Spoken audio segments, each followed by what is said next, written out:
Let's jump right into this explainer. Today, we're exploring how ancient civilizations tackled humanity's absolute biggest survival challenge, securing clean water. Using raw observation instead of advanced science, they actually managed to survive an invisible threat that literally surrounded them every single day. Let's get into it. So, is clear water actually safe?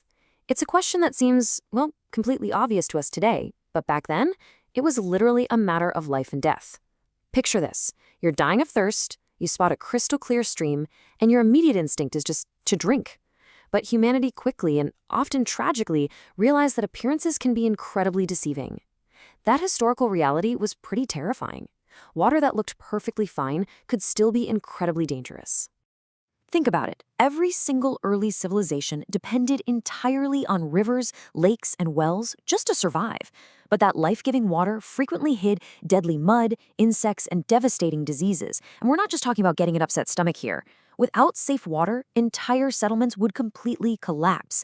So this immense pressure, this daily existential threat, is exactly what sparked some of humanity's very first and arguably most important engineering innovations. Nature's filter. Now, the ancient Egyptians were absolute pioneers here, using layers of sand and gravel to create a physical barrier. The logic is just brilliant in its simplicity. Water goes into the top, and as it slowly trickles down through those densely packed layers, the larger dirt particles get physically trapped in the matrix of stone and sediment.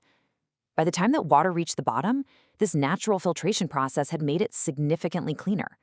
It's essentially a purely mechanical solution to a very biological problem. And here's the crucial takeaway. This wasn't just some primitive temporary fix. It was a massive engineering breakthrough. In fact, those modern treatment plants that provide the tap water we all rely on today, they still use this exact same basic principle. The scale is obviously massive now, but the underlying mechanics haven't changed a bit since the days of ancient Egypt. But, what happens when the water's visually clear, but it smells terrible or it tastes awful? The charcoal secret. Well, ancient people made a truly remarkable discovery: charcoal.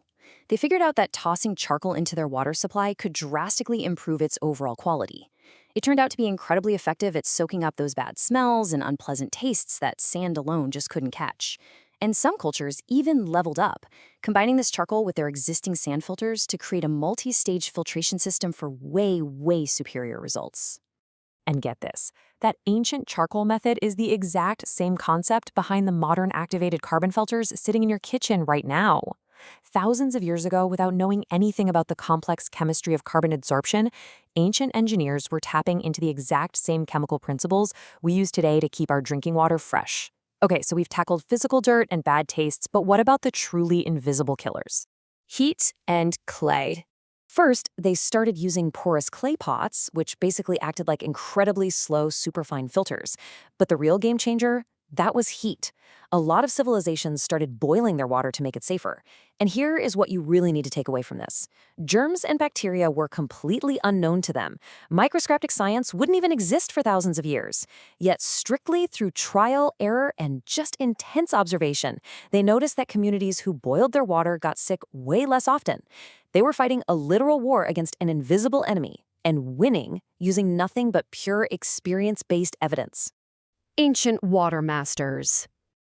And this mastery was truly a global phenomenon. The Egyptians formally recorded their water cleaning methods so they could pass that knowledge down, while the Greeks were out there actively recommending filtering and boiling water for public health. The Romans, they just avoided stagnant sources entirely by engineering those massive, incredible aqueducts to transport cleaner water over huge distances. Meanwhile, over in ancient India, traditional texts explicitly described purifying water using cloth filters, sand, and even the natural UV radiation from sunlight. Each civilization uniquely mastered the art of clean water to guarantee their survival. I mean, all these totally disparate cultures, separated by thousands of miles, arrived at brilliant scientific solutions long before modern science was even a thing. Innovation through curiosity. Innovation doesn't always require advanced technology. It begins with curiosity. This quote perfectly sums up the ancient human experience. Thousands of years before modern scientists could explain germs or bacteria or chemical adsorption, everyday human beings relied on observation, experimentation, and just boundless creativity to solve humanity's biggest problem. It's proof that you really don't always need a high-tech lab to change the world. It begins with curiosity.